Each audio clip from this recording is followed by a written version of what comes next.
engage us spiritually, to allow us to connect with one another.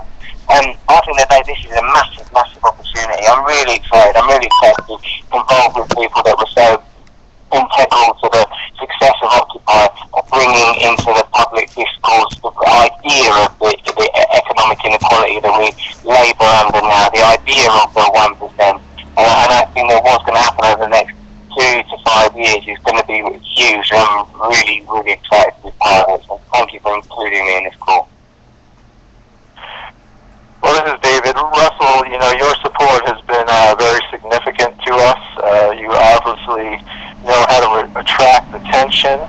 And, for all the naysayers who, give a shit about celebrities and all of that, I mean, this is a game about catching people's attention and then evolving it.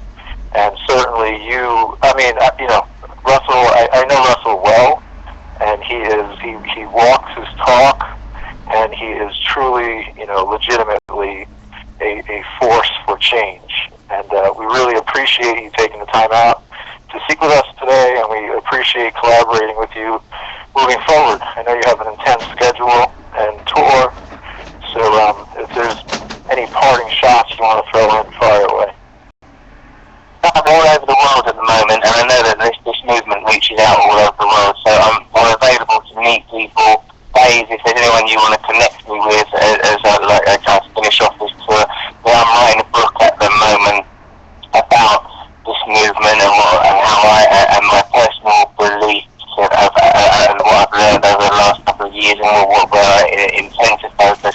So I'm really interested in learning more, accessing more, and really just as much as possible being a part of this, because I think it necessarily involves all of us, and it's with humility and great enthusiasm that I'm approaching the next few years and the next few projects, because this is it for me now.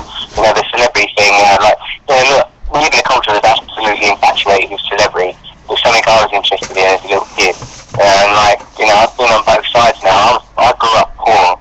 I wanted to be famous. I got famous. I've seen both sides now. And I speak from a position that's, I think, I'm in a relatively unique position from that perspective, and I'm keen to take this as far as it can go. Beautiful. Russell, do you have time to take one call to please the masses out there? Or? Yeah.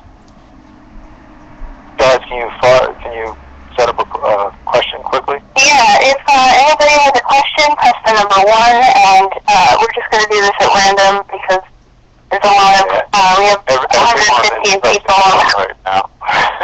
Yeah. And so we're going to go with Lucas. Lucas, you're on. Lucas, can you hear us okay?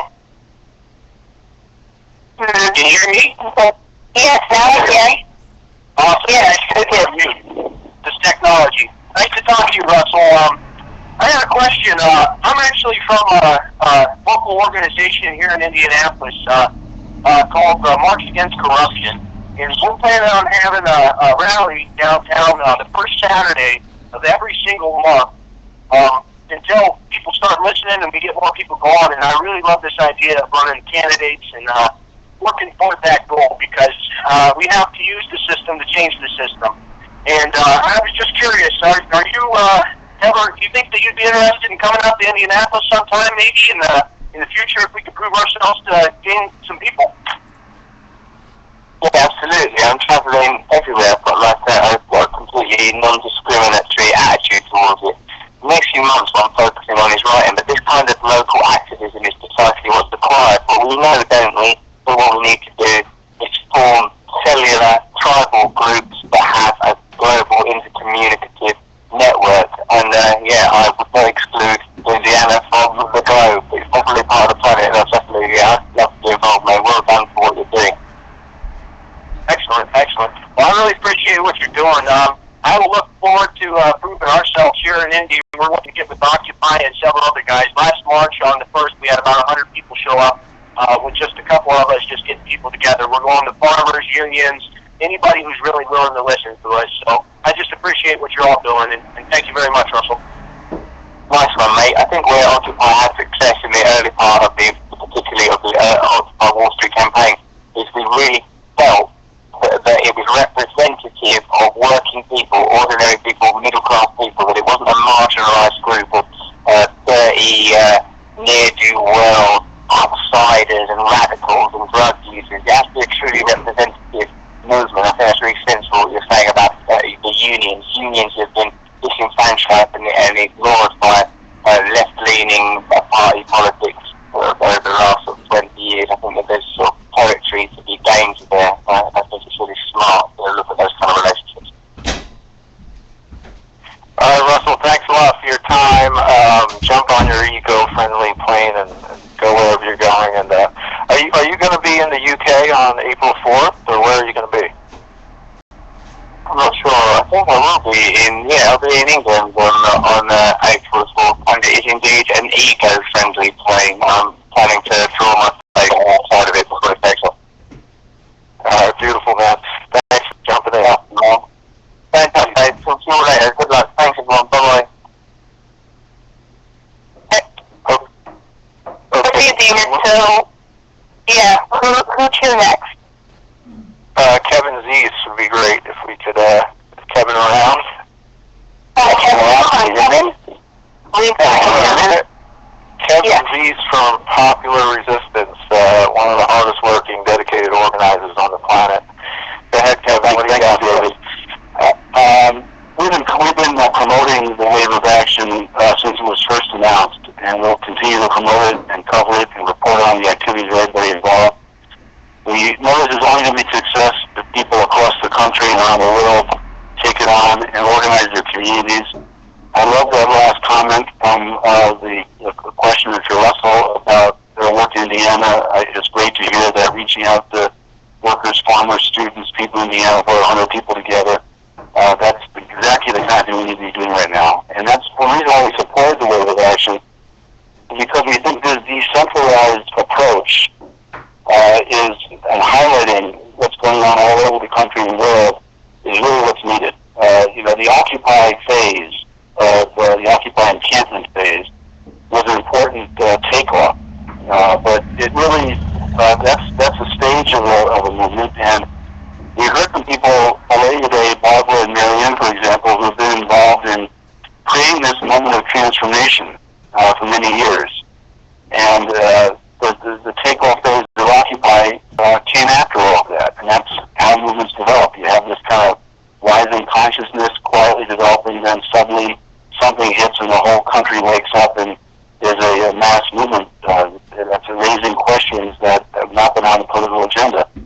And then after the takeoff phase, the natural phase is to land, and people will react and say, oh, the movement's dead, it did nothing. But in fact, that's how it is. And that's why I love the concept of wave. I mean, it reminds me of when Tim DeChristopher, the climate justice activist, was convicted and facing 10 years in jail for falsely bidding on leases of land for oil and gas in Utah. He made a comment outside the courthouse to his supporters, which has always stuck with me. And I was talking about how movements are waves, that we constantly are hitting the shore and shaping the shore. And that what's great about the Occupy phase of a movement, he didn't mention Occupy, but what's great about the Occupy phase of a movement is that the wave gets big, and we suddenly get to the top of that wave, and we look left and right, and we see we're not alone. I think that was really the moment. We all knew there were many of us who were working toward this transformation. And so the new phase we're in is perfect for this wave of action, because the new phase that we're in is a phase of building broad national consensus. And that means actions across the country at the local level.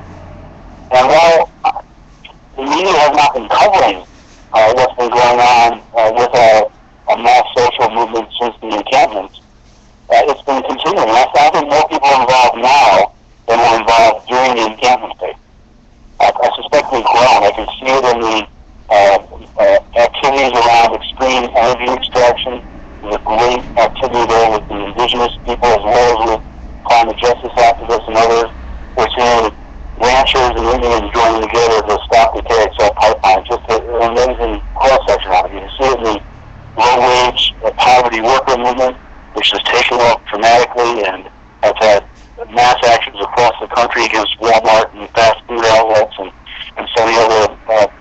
longer pay, and now we're seeing a political impact on that with the $15 wage becoming a reality in some parts of the country.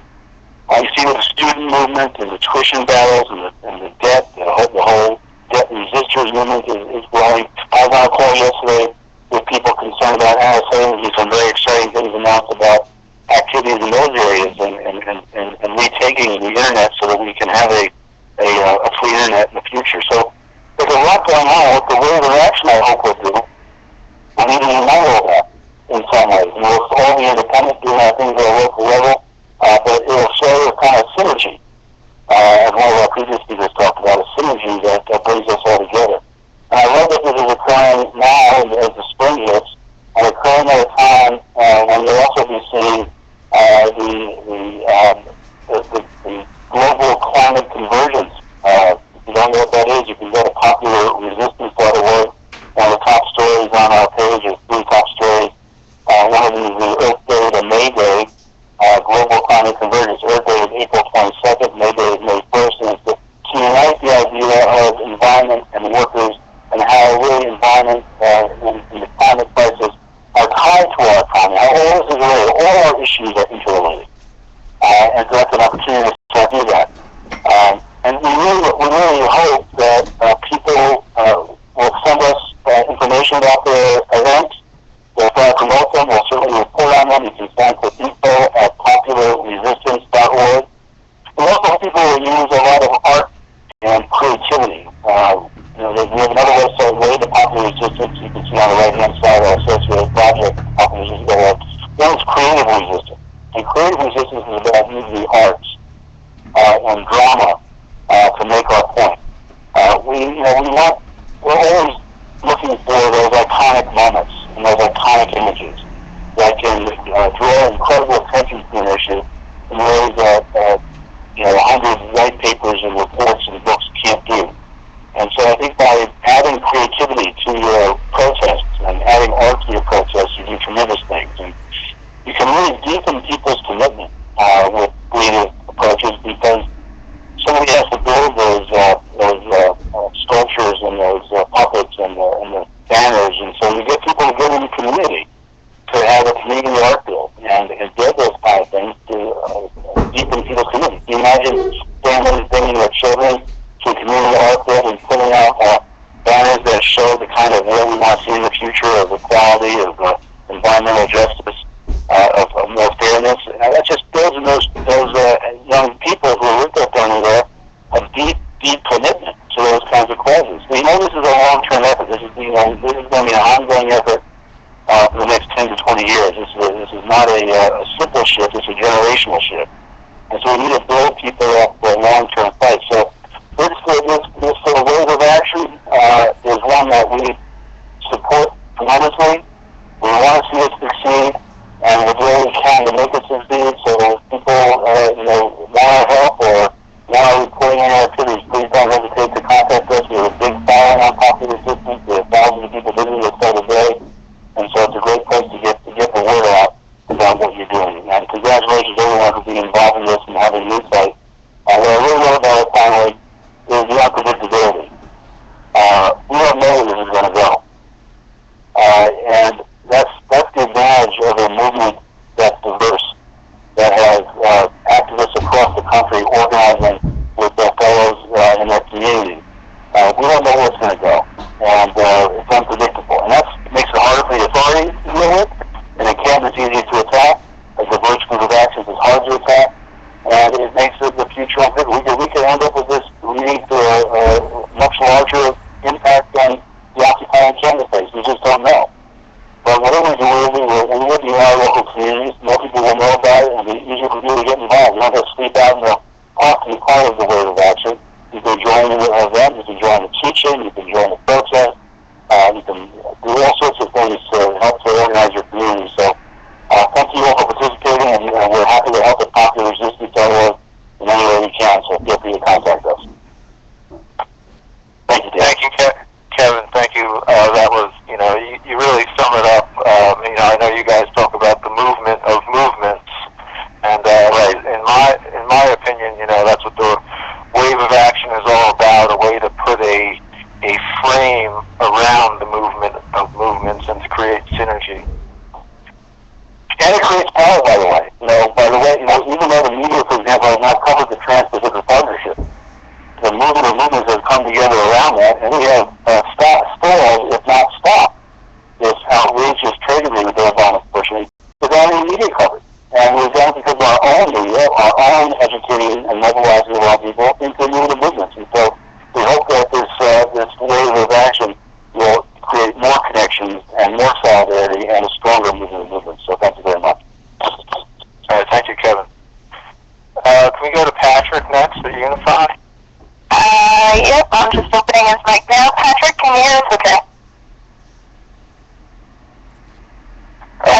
me give a little introduction before he starts talking. So Patrick at Unify has been organizing flash mobs for a few years now all over the world, flash mob meditations, that is. And they just had... We just lost Patrick. We lost? Yeah, for some reason, I think maybe he froze or but yeah, he's gone. But when we get him back, I'll let you know. Okay. All right, cool. Can we jump to Gary Rowland? Gary, now? Gary is here. Gary, your mic is open. Hey, how you guys doing? So Gary, yes, we hear you, man.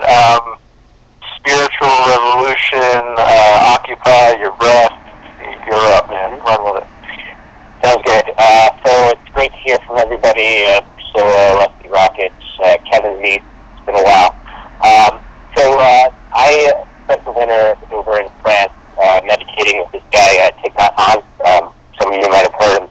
And I came up with this idea for sort of a framework of an organization that would be about using what Patrick has done with Unify with the meditation flash mob, but using it as a way to also organize a platform on which to teach people all over the world to create sort of these organizations where people are given sort of the introduction into how to use nonviolent resistance tactics.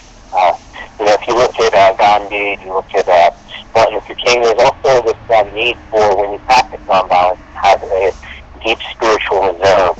So the idea is to use technical practices to teach activists. One, from my experience with Occupy, it's not enough just to get people down into a room and say, okay, so now let's agree. It actually takes some work to learn how to agree with other people, especially in a world where we're taught to out our differences. So the idea is to kind of create, starting September this year, to create these events, and this is sort of a slow burn for us. We're looking to create a campaign that will last over 7 years, and that will culminate with over 10,000 active branches of what we're calling, in sort of a riff off of Dr. King's Beloved Community, the Beloved Committee, which will basically just be people who have come together, who are looking at cultivating not only their spiritual side, but also their ability to create reservoirs of nonviolent resistance. We will be reviewing all sorts of materials from Gandhi's biography to Thich Nhat Hanh to Joanna Macy. I'm going through, basically just trying to create a product for people, to really teach people how to create the spiritual reservoir in which to be able to stand up and create change. What this should bring, which really excites me, is the creation of sort of a new series of radical solidarity through these actions, which will allow people to organize against different issues through this medium. So I'm really excited about it, and I'm starting to put it together. Right now I'm working more on the spiritual community, talking to people like Bob Thurman, who's a close friend of HH, His Holiness the Dalai Lama. Have many friends with Thich Nhat Hanh's church. Reaching out on many, many different levels. I'm talking also, it's going to be non-secular, so talking to people like Reverend Barber down here in North Carolina, who's doing the more Mondays and stuff like that, to try and really, link that. It's not only about taking the streets, but you also have to build up that spiritual reserve in order to deal with people, to really bring about that community, which we all see breaking through the surface right now. Thanks, David. All right, Gary, thanks a lot, man. You're an activist that I have a ton of respect for. You've been so pivotal to Occupy, and just love everything you're about, man. All right, Patrick is back in the house, I believe. Patrick at Unify. Are you with us? He just dropped off again. I don't know. It must be a connection issue that he's having with his phone. But yeah, he just. All right. We'll give everyone a spiritual break anyway for a minute here. I'm sure the hardcore activists want to jump in. Wave of Action UK. Can we get them on? Yeah. Kiki. Your mic is open. We can hear you. Hello, I'm Kiki. That is actually my name. Not the second part, but the first part. I'm only representing the Wave today, the UK Wave, because we're a big sort of team. It's a call to those of us that seek change and even revolution. It's the acceptance that most of us are not ready for huge steps, and tiny steps are needed to reach the final destination of complete social justice. We need to grow in numbers and recognise the change within ourselves to bring the changes we need. In order to grow in numbers, we've got to unite with those around us to take steps needed to get the masses questioning their injustices in their lives and support them through their journeys.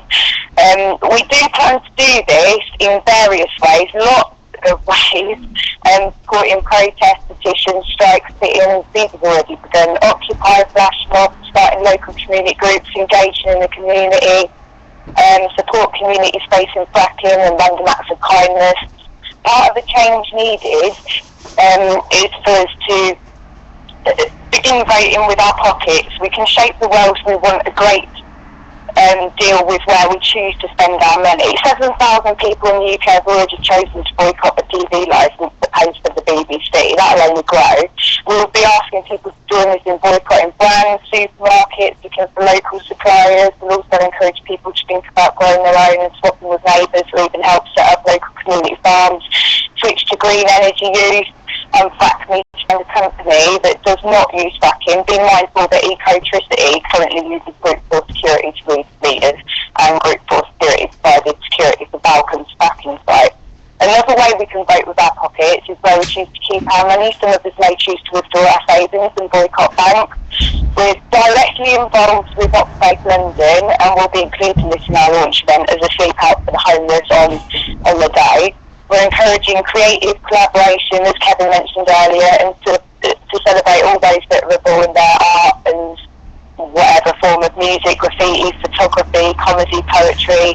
We want to give them a platform where possible to really express themselves. People love to create, and art wakes people up. The way to encourage us all to stand up and be the change you seek, to do what you can and stand up for your fellow men. We all have something to offer: whistleblowing, bartering, inspiring people, fire post, teach, but obviously above all, unite. The Wave also recognises our spiritual growth, as such encourages mass meditation and making spiritual connection, as Gary mentioned earlier. Wave UK are working on an online weekly mass meditation to help us remain calm and focused, and we're extremely happy to be working alongside UK Claps Radio to bring this to you. We've collaborated and are working with a mass meditation before the launch to set the tone of the day. We've also been working with Occupy Boston, and we're hoping we can grow the countries and movements that are working, around together. We all feel something's wrong. We all seek change, and we all know many around us aren't on the same page. But on the 4th, we're going to launch a year of action against corruption and tyranny, and phase 1 is engaging the masses.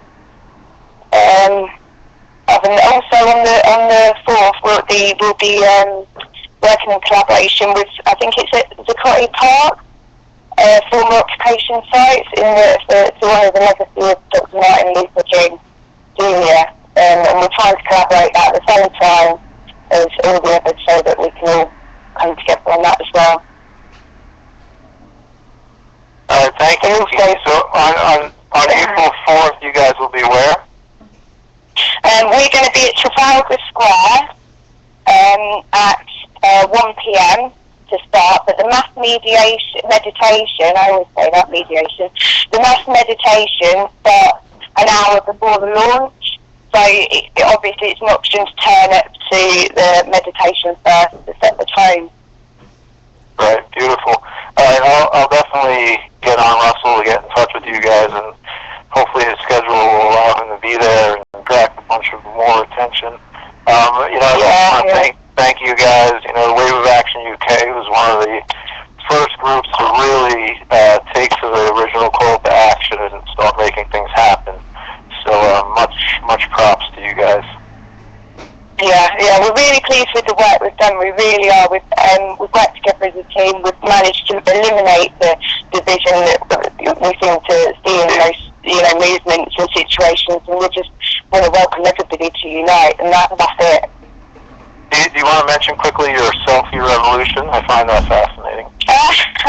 Yeah, we're doing a selfie revolution because obviously the young trends out there, or trends around, which we need to get on their level. So a lot of people will be saying, oh, we don't want to send a selfie because that's a trend. We don't. But we need to go on the level and communicate with people and the public. And the selfies are perfect, and we're pretty much mastered over the hashtag selfie revolution within the day. And we've got quite a few selfies, but we are looking to get a lot more. We want a lot more. We want Russel's selfie for sure. We've got Lee Camps. We want Russel's now. Yeah, we definitely do. Today, that was great. We'll get a good one. All right, thank you very much. Thank you for your time. Thank you. Thank you. I believe we have Patrick now on a landline. He's promising he's not going to fall off this time. Patrick, your mic is open. Can we hear you? Yeah, thank you guys. Okay. You're in. Dramatic entrance there, Patrick. He built up a crowd. And it's such a perfect lesson for us. I was on the cell phone listening to all the other speakers and a meditation pose, and then as soon as it was my turn to come on, the call dropped. And there's like something inside me that's like, oh, this is perfect, and I just stepped up to the plate again, called in, and listened again, and just as I was about to go on again, the call drops. And so now got inside, got on the hotel phone, and I'm on with you guys. And I think what the lesson is here is that we're going to meet resistance. We're going to come, and we're going to come with our passion and with our truth and who we are, and seeing a vision for the world that we want to create. And there's going to be something that's going to want to take us off track. But it's important for us, like no matter what's going on in our external reality, to continue to follow our inspiration, like what's our deepest truth, and just go for it. And we may have fears, and we may cry, or we may experience pain, but we got to rise up. We got to keep going, no matter what's in front of us, no matter what we're facing. We got to, take a moment to relax, receive, rejuvenate, regroup, and then, go out there again with our people and stand for what we believe in. And that's been very much a driving force for me over the last 3 years with the whole meditation flash mob movement. There's been continually an opportunity for me to bring what I feel internally and what millions of us feel internally, to the forefront of the densest parts of our world. And many speakers on the call have brought this up, that it's so important that we cultivate what's going on internally inside of us and start shifting internally inside of us. Start feeling in abundance inside. Start feeling peace inside. Start feeling happiness inside. And then come together in masses and experience that in the public eye, because that's what's going to inspire shifts. That's what's going to inspire change. We come together and we be what we want other people to be in the world. And once that's inspiring, it becomes contagious with the pranks, with the actions, with the meditations, with the rallies, with the running for office. And we bring our energy, we bring our perspective into the densest parts of society, then it's slowly going to start cracking and start opening, and a brand new consciousness, a brand new light is going to birth, and the hearts are going to naturally open, and people won't be able to resist it. And it's happening, because the wave has already begun, as many of us have been saying on this call, and now it's just our turn right now to take it to the next level. Wow, Patrick, I didn't know you were such an eloquent dude. I had no idea until this moment either. the frustration of the call dropping brought out a nice inner voice. Can you give us a quick wrap-up of World Water Day, that awesome action you just had on the 22nd?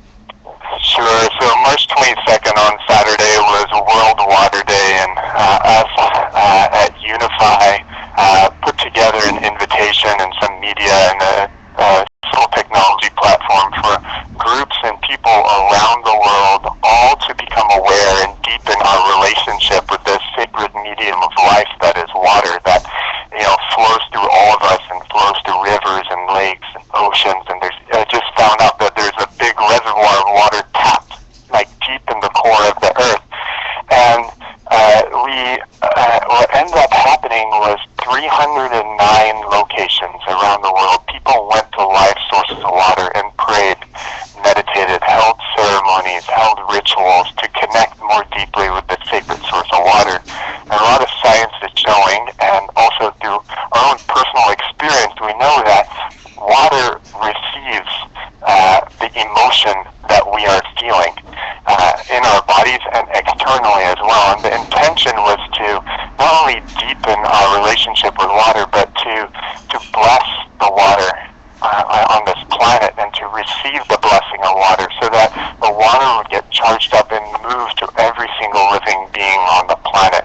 And it was a real powerful experience. We here in Kauai, 13 of us that were just on a mission. We went on a 10-hour hike straight to the core of the volcano, holding meditations, rituals all along the way, in the rain, in the mud, in the waterfalls, slipping, tumbling, falling, and getting back up was just the mission of like, this is so important what we're doing. Our internal consciousness and our connection to our Mother Earth is having an impact. And so I invite you guys in your own life to, take 3 breaths every day to connect with water and just love the water in your life, whether it be in your shower, whether you're about to drink some water, whether you're going to jump in some water, and just really, really appreciate it, because it feels good, number one, and number two, it does really have an impact, like physiologically, scientifically, and we're excited to support the wave of action and everything that everyone is doing to rise up in line with our truth, with our emotions, and with, the time that we are living in is so potent, and it's the time of unification where human beings come and connect and realize that working together is going to create more than enough abundance for everyone than if we fight for things. And so I'm real excited to see how this wave of action stimulates that next evolution in human culture. Thank you, Patrick. Really appreciate it. Look forward to collaborating with you moving forward. More about Unify and the future events we got going on, you could go to unify.org. The next big thing we're doing is on Earth Day, April 22nd, where we're doing a global synchronized seed planting. People around the world all planting seeds at the same time with intentionality, watering it with water that we charge up. Thank you, David, and thank you everyone at Wave of Action. Thanks, Patrick. Okay, there's a lot of restless New York people. Let's go to Goldie. Is Goldie around? Goldilocks, Gorillas over there. Is Goldie in the house? Goldie. Yeah, can you hear me?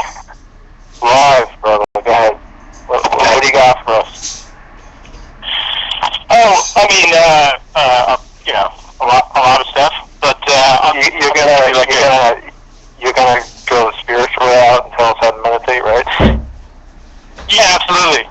I'll just give you an overview of what happened with what's still happening with Hurricane Sandy in New York, and what Occupy Sandy did to help people. So Occupy Sandy is Occupy's version of hurricane relief, and organized maybe 50,000 volunteers in the months following Hurricane Sandy's landfall on New York City, and infected all the poor neighborhoods of New York City, which are all in flood zones like Coney Island, like the Rockaways, like Staten Island, and the Lower East Side of Manhattan.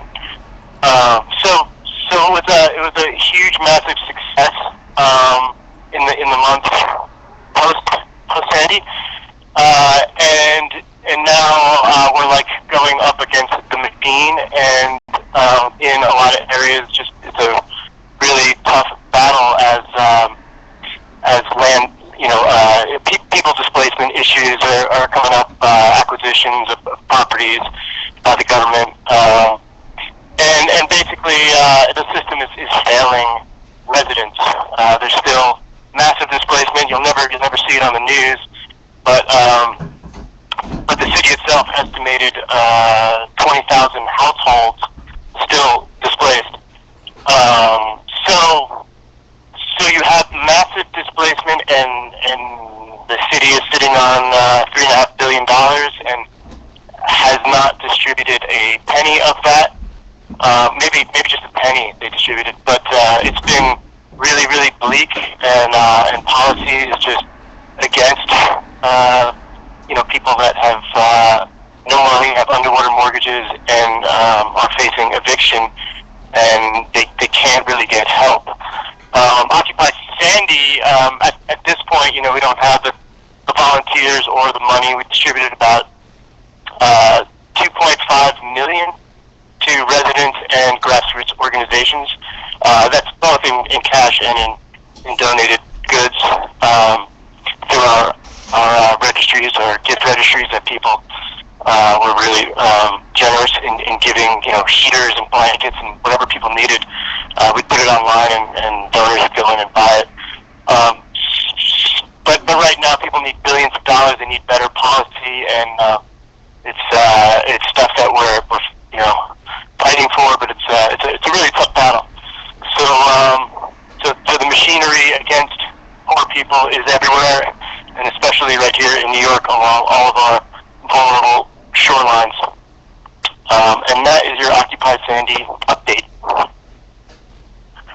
Sweet. And where can they go to find out more information if they don't know? OccupySandy.net. We just submitted 2 weeks ago comments to the city on. It's a really great read. You can actually find out everything that's wrong with the system in our comments at the top of our website at OccupySandy.net on how the city could better. Another thing Occupy Sandy does is deals with tons of community organizations, and there's a whole world that's been sort of uncovered between hitting the streets and government, and it's like a lot of organizations that are fighting for people's rights, and we interface with them across the various boroughs. So yeah, you go to OccupySandy.net and our comments to the city are at the top of the page, and it'll give you a good overview of what we've been going through for the last year and a half, and more importantly, what residents have been going through in not receiving any help for the past year and a half. Thanks, Goldie. You've been such a force. Can you hang on the line for a few minutes? Yeah. All right. Goldie, as a respected Occupy New York activist, there's been a lot of debate around what we should do on April 4th. Basically, there's an action going on in Foley Square. There's some stuff being talked about around the stock exchange, and of course, there's the major debate around whether we should even attempt to go to Zuccotti again or not. I know you're not prepared for this question, but as someone who is down there and been there, what are your thoughts on turnout going back to Zuccotti? I mean, I think it's a familiar place, and I would vote for going there. Who wants to try a new place? We know that it works, and it worked for us in the past. So, right. My thinking has been, obviously the cops are going to be ready for us there, but that's our home base. I mean, we need to represent, and if we can't take it back and occupy it again, at least we could have a massive turnout, celebration / protest there. But hopefully we can. Go ahead. I mean, the police are a great thing. The police not only made Occupy Wall Street, but they've been paying out hundreds of thousands of dollars to activists that they've, brutally handled in the streets. So maybe they'll create another movement, or if not, I won a lawsuit against the police for wrongful arrest last year. So no matter what they do, the more police presence, the better, because they like to mess up and create greater possibility for all of us. we have a lot to thank Tony Bologna for, right? Exactly. Right. All right. So, Joan, can we open this up? Because I want people to have feeling like they get a say. I know we're running long on time, and these calls are going to keep happening. So, Joan, can we open it up to the people? Yeah, I just wanted to make a few quick announcements about I'm so sorry, Joan. I'm so sorry. This is what we do. Speakers. Like all infrastructure, right? This is sort of the problem with Interlock is that we're like, we hang out. Yeah.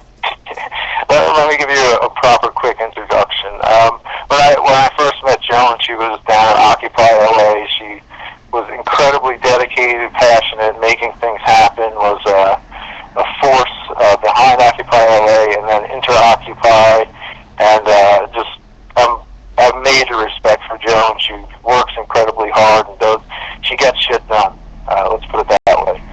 So, Joan, please tell us about Inter-Occupy and moving forward. I just wanted to thank Jackie and Jack Rabbit for doing tech assistance on this call. It's been really smooth, which has been great. So in terms of Interlock, what we do is we provide channels of communication for all kinds of groups. We try to connect any kind of movement-to-movement conversation. And so if people do want an Inter-Occupy hub for wave of action, what that would mean is that we would create an email list and provide a space for you to have your links and your notes for calls and whatnot. And one of the things that we're going to be doing is keeping these calls going. So every Tuesday at the same time with the same numbers and the same PIN, you don't have to sign up again. You can call back into the Wave of Action call and get involved. Our website is interoccupy.net, and we offer other hubs. There are other actions going on. One of them that a lot of people are participating in now is for the National Gathering, so check that out.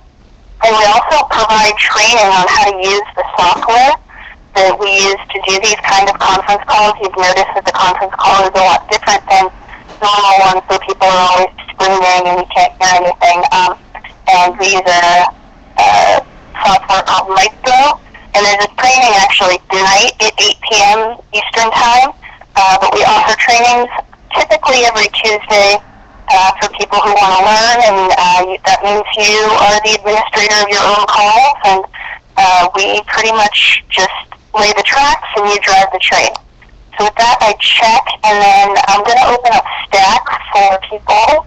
It seems we have a couple of people on Stack. If you want to get on Stack, press the number 3, and we will run it down. And I want to thank David for organizing this call. It's a pretty big call for us. Generally, calls run between 20 and 60 people, and I think we had over 100 and something people on this call, so that was really great. Thanks. And so looking at the stack here, press the number 1 if you want to get on stack. And here we go. Stack out. Alright. Sorry about this. Getting the board. Okay, so I'm going to call on people that haven't spoken yet. Sorry that I said 3 there. I was obviously looking at something else. So we're going to open Lynn. Lynn, you're on. Hi, how are you doing? Very good. Great. Thank you, Lynn. I'm down here in Encinitas, just north of San Diego, and I've just been appalled at what's going on, and I just need Jules to do something. My first thought was, I gotta run for Congress. Well, then when I went online to check for how you run for Congress, all of this stuff, this wall came up about what you need, the resources you need, and, you know, the average person running for Congress has this X amount of money, and it was discouraging. But I'm just going around talking to all my friends, all my neighbors, getting them, making them aware of this movement that's going on through the internet. I am not a techie. My kids are. But I'm just talking to people, you know, having the conversation. You know, every day when I go out, I try to connect with every person and engage them in a conversation about what it is we need to do to move forward. I've noticed going on Twitter, all the people that I've encountered across the U.S., trying to bring them together instead of doing this fighting. You know, well, we got the right over here, and this is the way they feel. We have the left over here, and this is the way they are. And everybody's, you know, and this is done purposely, you know, to keep people separated. And we need to come together and realize we all want the same thing.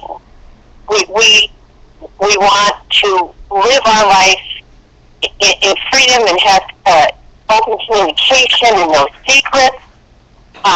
Journalists, the media has to be opened up. Has to be opened up. You know, we're being kept in the dark. And once I saw that video, the Julian Assange video that was leaked, I was appalled. I mean, it was such a wound, a deep wound to see that, and it was just, oh my God, I got to do something. And I've gotten this energy that I've been so energized. I've never been so energized. I've got to do something, and I'm just moving forward, and I'm connecting all the dots and just doing what I can. Thank you very much for that. You could definitely check out interoccupy.org for some tools. You can also check out waveofaction.org to see what everyone else is up to within the wave. Okay, next on, can you hear me okay? Next on stack. We've got Rick. Rick, your mic is open. Oh, hi, this is Rick from We the World, Rick Opick from We the World at we.net, and I want to thank you folks for doing such an incredible job putting it all together, Dave and your whole team. It's really terrific. So what I wanted to do is offer some resources. At we.net, we have something called 11 Ways to Change the World. And very interestingly, that grew out of 11 Days of Global Unity, which Mark Hubbard and Marianne Williamson were both honorary co-chairs of 10 years ago when we launched it. And we had 125 cities involved. Desmond Tutu made a video, and Jane Goodall was an honorary co-chair, and also the Secretary General of Amnesty International.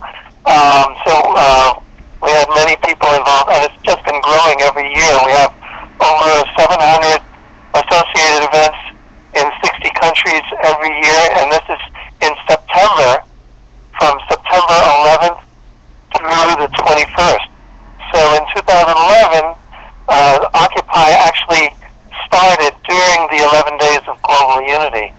So what we can offer is people can sign up their projects and their organizations at we.net/11themes. And that's 11 the numeral on themes. And then what you can do is put up your name and link, and also your mission and action steps all immediately go up on the partner page according to which of the 11 themes you are doing with your organization. And I'll just quickly say the themes: unity, interdependence, environment, economic justice. I said economic justice, health, children and youth, women, human rights, freedom, disarmament, and peace on the International Day of Peace, September 21st. So I wish you all the best. By the way, Unify has also been a partner of ours at the Rio Plus 20 events that took place in 2012. And, all these 11 themes are interconnected, as you have been talking about during the Thank you very much. And so the last thing I want to suggest is that we not only occupy Wall Street, but occupy Main Street, and that's what we're working towards. Thank you. You're beautiful. Thank you. You guys got it? Okay, and I'd just like to remind everyone to press 1 if you want to get on stack. And we have a list of people, and these are just general announcements or questions you have about ways of action. So I just want to make sure that everybody's on the same page there. And when you hear that tone, it means that you're sort of, you've been talking for a minute, and so try to wrap it up. Next on stack, we have, okay, here we go. Leanne? Hi. Yep, your mic is open. All right. I had just a question about, I haven't really been able to find any event pages or anything for central Los Angeles area. So I'm not sure if there's actually, on April 4th, anything happening. Does anyone know anything? You should check with the Occupy Venice crew. Do you know Occupy Venice people? I know some of them might be on the phone, but you should definitely check with them. Oh, okay. Thank you. Thank you. Thanks. And next up we have Nikki. Nikki, you're up.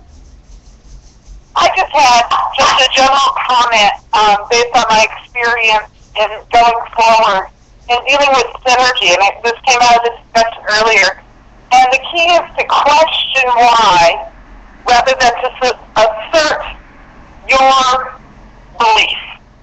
I've found that in building an inclusive movement, the instant reaction to something somebody says they believe is usually an assertion of my own belief. But if I go to question them, why do you believe that? That opens up the common ground instantly, because I've chosen to open up that common ground instantly. And you don't even have to wait for them to come to your common ground. So that's all I had to say. Great job. At April 4, I think we're going to do a sit-in in Palm Springs for the homeless people. Over. Beautiful. Thank you. Thank you. Next up, we have Patrick Wilson. Oh, shoot. Patrick, your mic is open. You okay? Right? Yes, I'm here. Thank you. Thank you. Am I on? Yes, you are. Oh, awesome. First of all, I'm Patrick Wilson, obviously from Occupy Boston Radio, the Occupy Nation Show, and Activate Radio, and as well as my little group that we've started a few days ago called Wave of Action Boston. And other folks from our group are listening in right now. I want to thank Russes Brand for being involved, as well as Occupy, because you guys have been doing this since, I believe, October of 2011, if I'm not mistaken, right? Yes. In any case, I had a couple of questions that I wanted to bring up, and these are things that I think are important to us all. I realize that we all are in a discussion that's restarting a couple of years later, where nothing has really gotten better since 2011. But at the same time, what I'm curious about is boots on the ground. What are other groups doing in order to get more people out to, say, Zuccotti Park, or like we're doing in Boston at Dewey Park to have a party? What are people doing to get more boots on the ground than, say, last summer's Reoccupy efforts in New York? Secondly, is there going to be a bit more of a crisp and clear call to action timeline on the website for this? Because it lists a lot of actions. It looks like it's actions like everything that happened in Occupy in the past, and we're just kind of putting it out there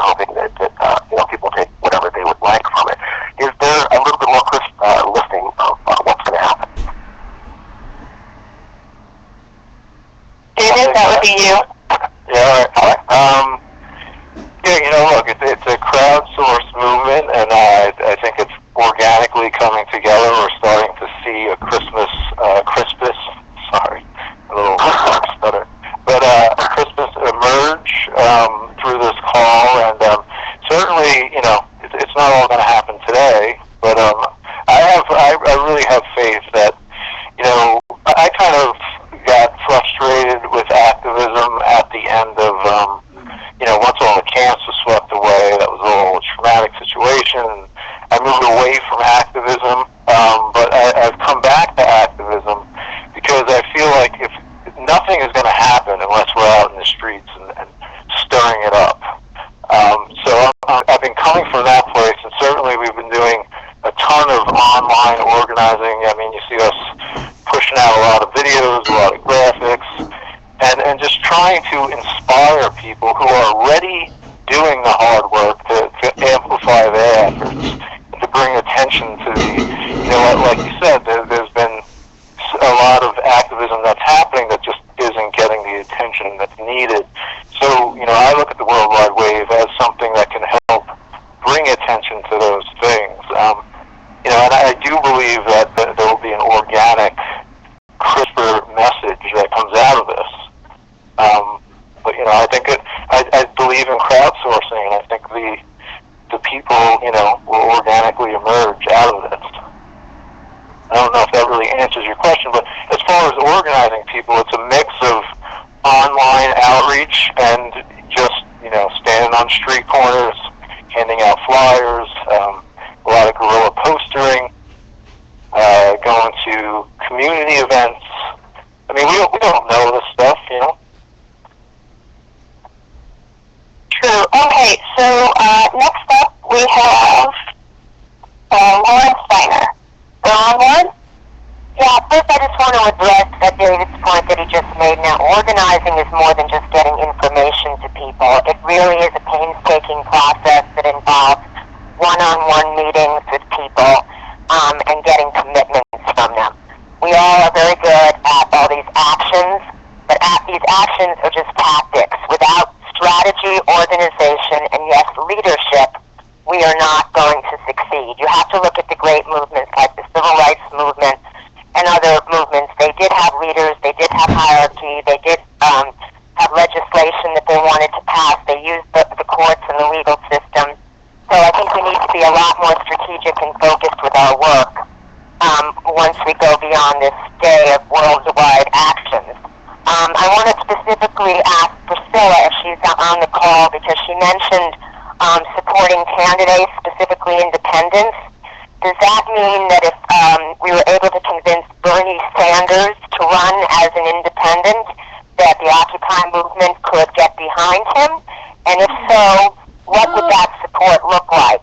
And finally, I just want to make a couple of comments that if people are not fighting the Trans-Pacific Partnership, something that we all need to be against, and fighting for public banks, which is a great instrument for economic democracy, they might want to look into those two things. I yield. Thanks, Lauren. After Lauren, we have Harry. Your mic is open. Priscilla is no longer on the call, Lauren. As far as Bernie Sanders goes, I'm sure that there are a lot of Occupy activists who would support him. So that's it. Okay, so I'm going to open up Harry. Harry, your mic is open. Hello? Yeah. Hello? Can you hear me? Yes, I can hear you okay. Wicked. I just wanted to kind of, I'm with Keith and the other guys at Wave UK. One of the things that's really kind of helped us is getting together the different groups. One of the things that really struck me when I started protesting was how, even as individual groups, we have very little kind of, public appeal and ability to kind of get noticed. There was a great protest in London, Homes Not Jails protest that got reported on BBC nationwide as a police incident.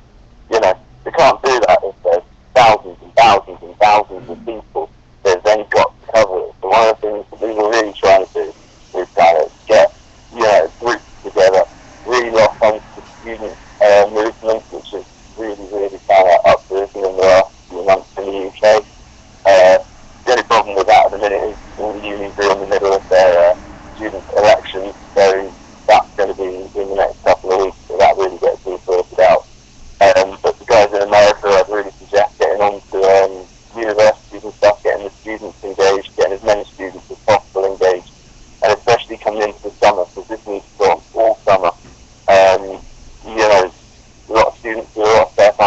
focused on that, is get them into activism and encourage it among, the younger people that have this kind of time and have the passion for it as well.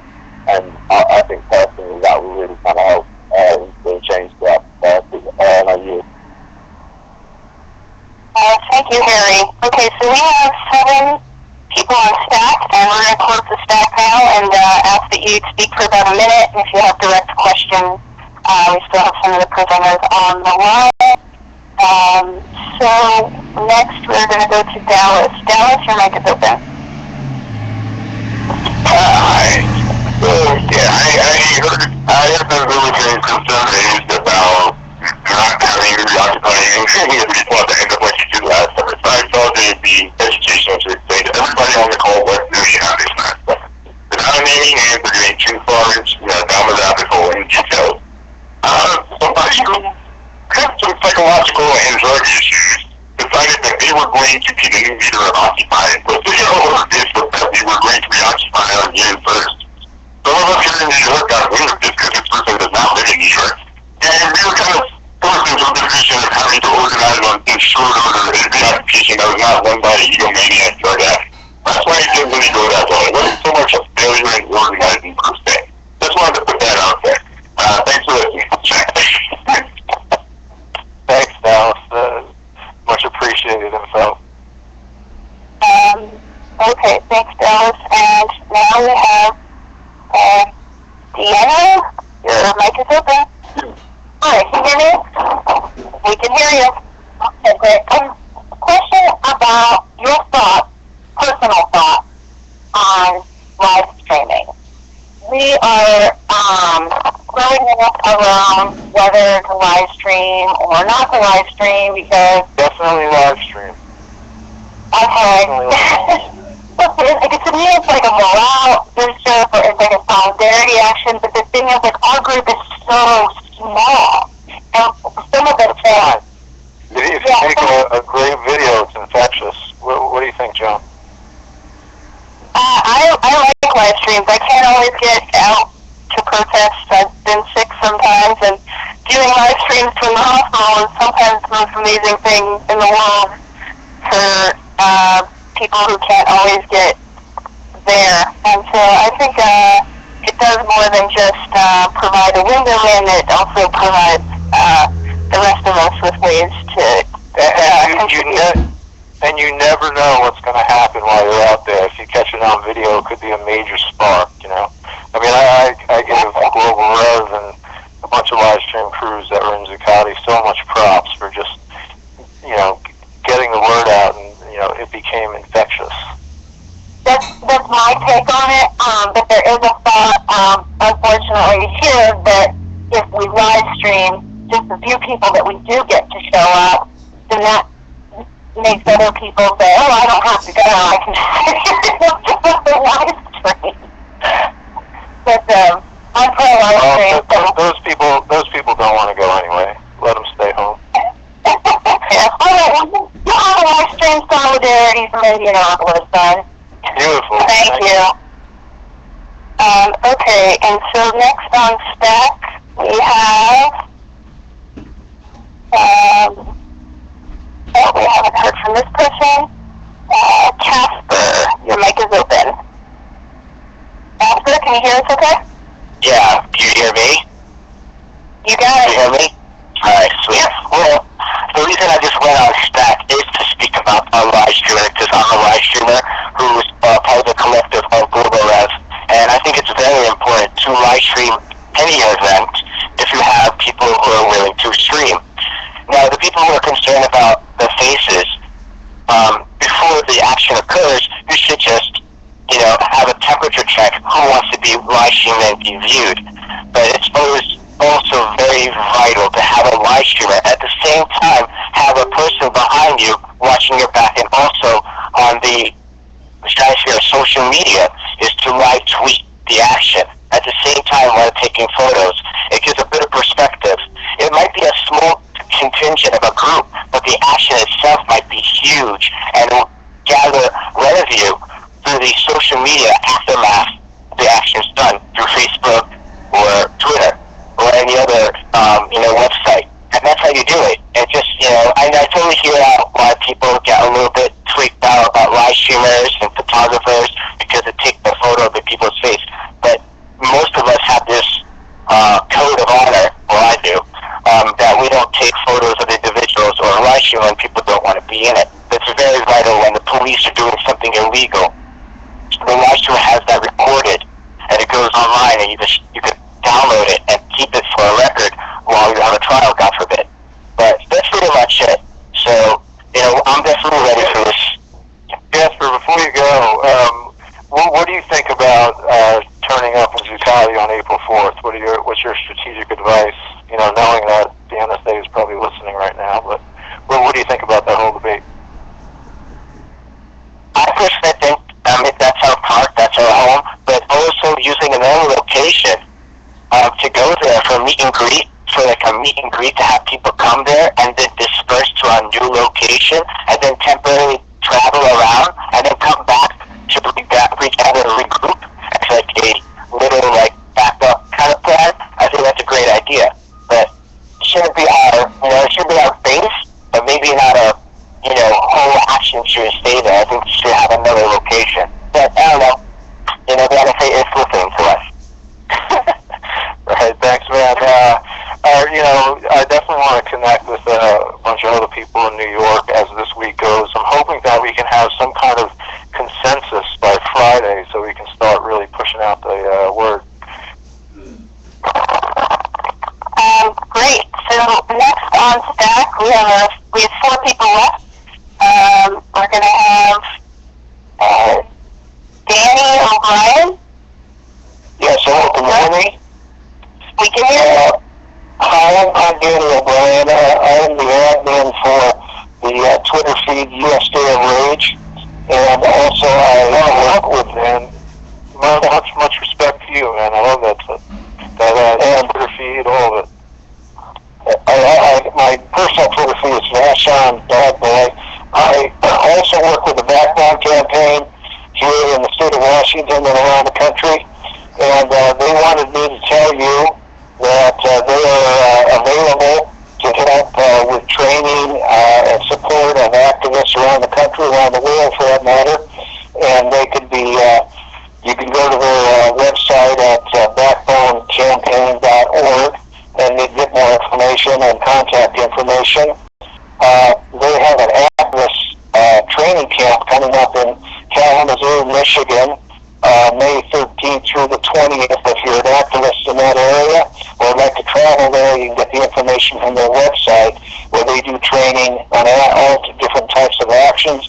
And as Kevin and David pointed out, they're into artful activism is what they call it, and making a theater and art and fun out of protesting in an effective way.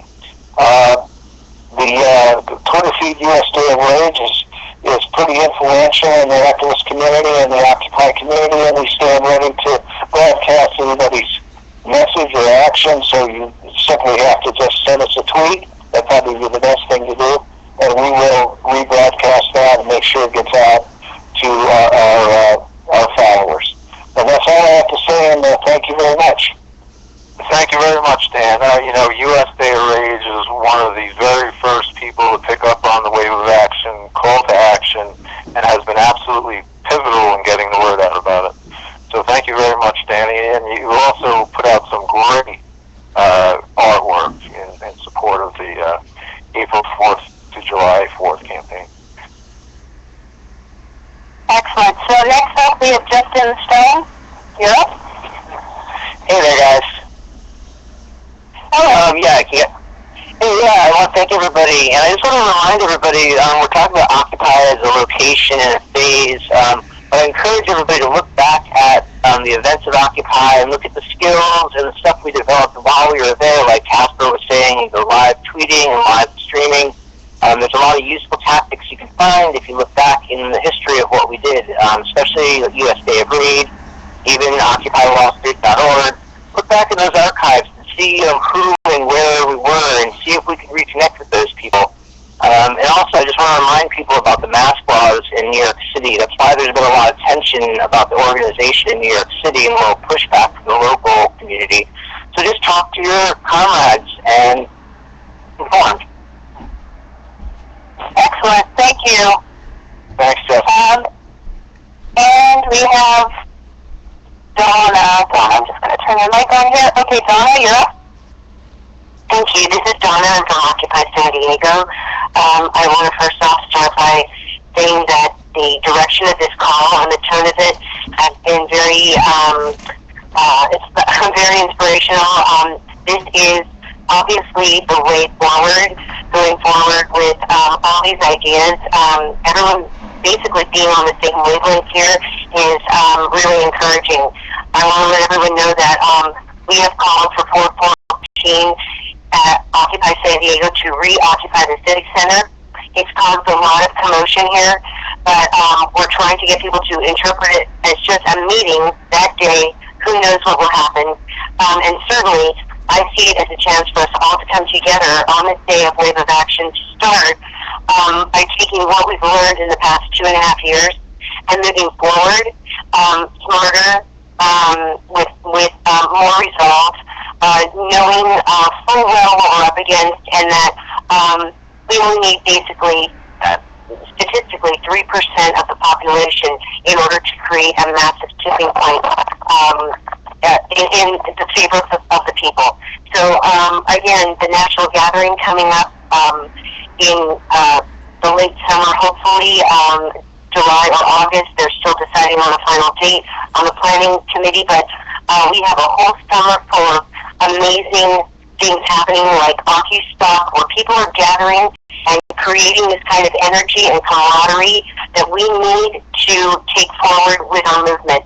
We need to stand strong and united, I think, and I believe that this call to action, this wave of action, can unite the movement and ignite it again. I yield. Thank you so much to everyone.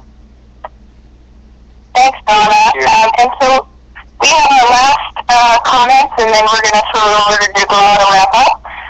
But I also want to give a shout out to all the Twitter people that are going nuts live tweeting this call. It's really been awesome to see the back channel moving again, and I appreciate that. So, Lucas, you are up. Thanks for letting me on again. I really appreciate everything that you guys are doing. I just recently got involved in action, actually. I've been sitting on my couch reading history books and getting angrier and angrier over the years. And in the last 4 months, I've been involved in this. And I just wanted to tell you guys a couple of things that have helped us manage to pull about a group of 200 people together in the last couple of months. And some of the things that we've been doing, we've been getting our permits from downtown on Monument Circle. We've been making sure to get a permit before we go out on a march. We've also been talking with the police, praising them for letting us go out there and thanking them for exercising our constitutional rights. I mean, a lot of those police officers that we dislike sometimes are union guys, and a lot of them are, they have families and stuff. And if you don't think that they would rather be sitting in their cars watching people go by speeding than having to beat people with batons and mace and everything, I think you'd be wrong. So one of the things that we've been doing also is we've been trying to get together with local union meetings and going to their local meetings and speaking on behalf of what we're doing and trying to court them. We've been talking to farmers and student unions. I suggest getting together within your groups and sending out groups of 3 people to farmers, unions, student unions, local businesses, anybody and everybody. One of the big things that we're advocating for is a raise of the minimum wage. I believe that that'll help us out tremendously across our country. I think that if anybody works in this country, they deserve a shot at getting out of poverty. I think it's kind of ridiculous terming the working poor. But I just really appreciate everything that you guys are doing. And again, I just like to invite everybody out in Indianapolis. The first Saturday of every single month. We're going to be participating on the 4th, but we're also going to be downtown on the 5th.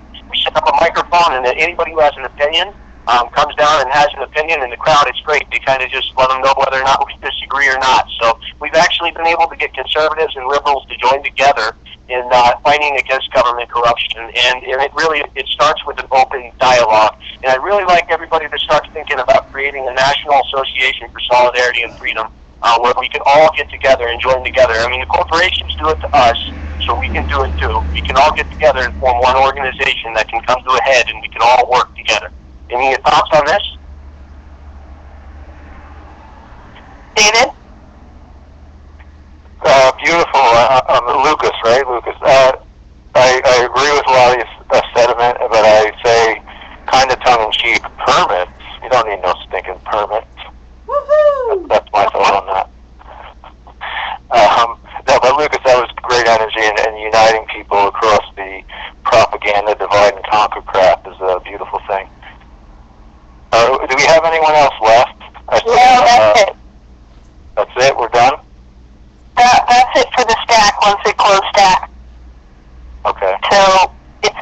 you wanna? I'll just wrap it up. Yes. All right. Well, for me, go ahead. Did you wanna get someone else on? I saw Dennis Traynor, who's been a force and collaborator, who's been sitting out there. I don't know if he wants to get on, but I don't want to. I got his mic open. Dennis, you there? Dennis? Maybe he fell asleep. Yeah, I'm here. I'm going to fall asleep, David. Yeah. Are you running a marathon?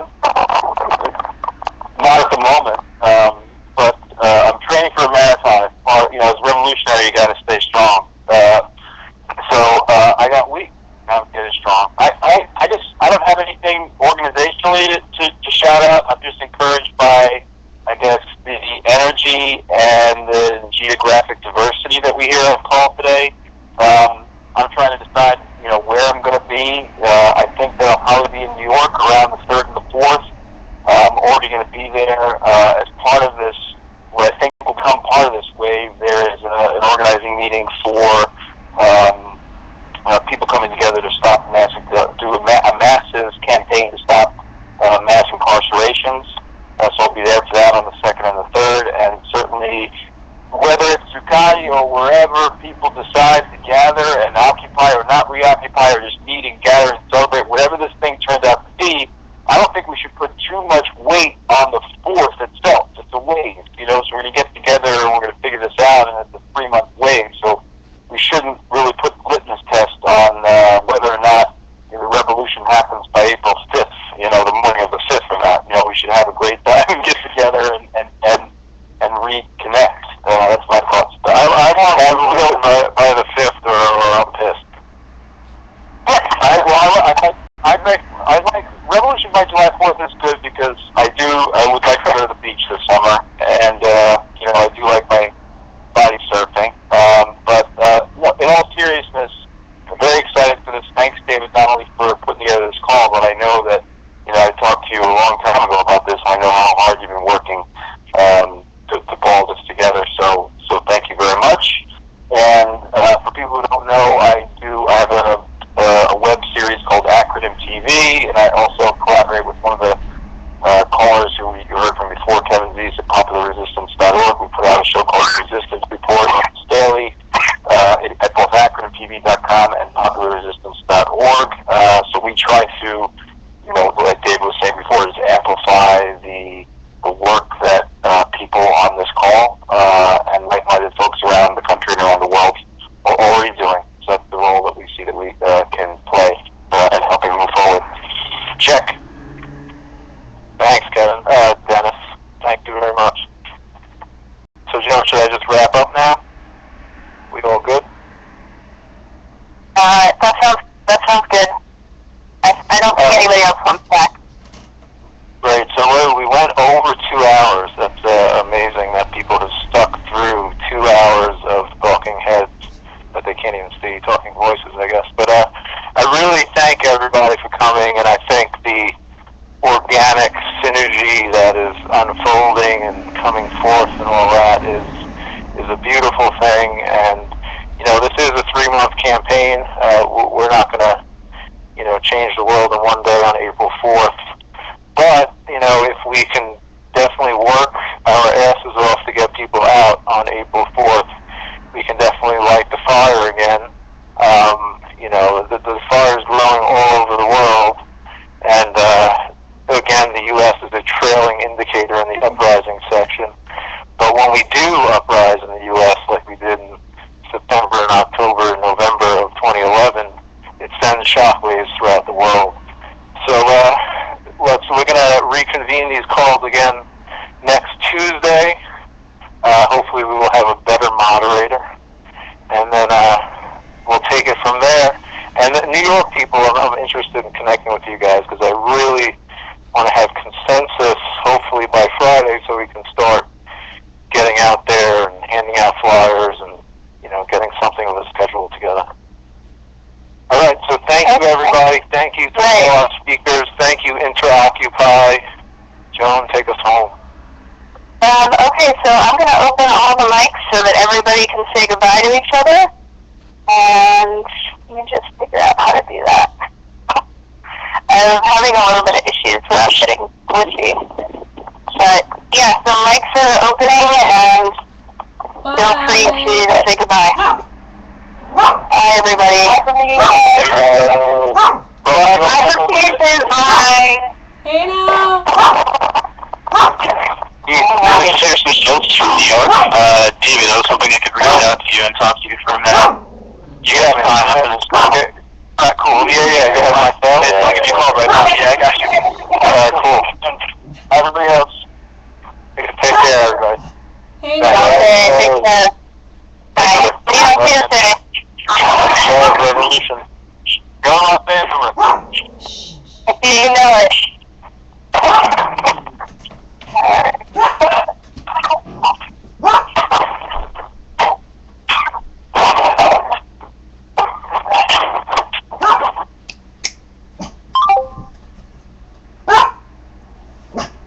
Hey now guys, I'm gonna go ahead and drop the stream. Let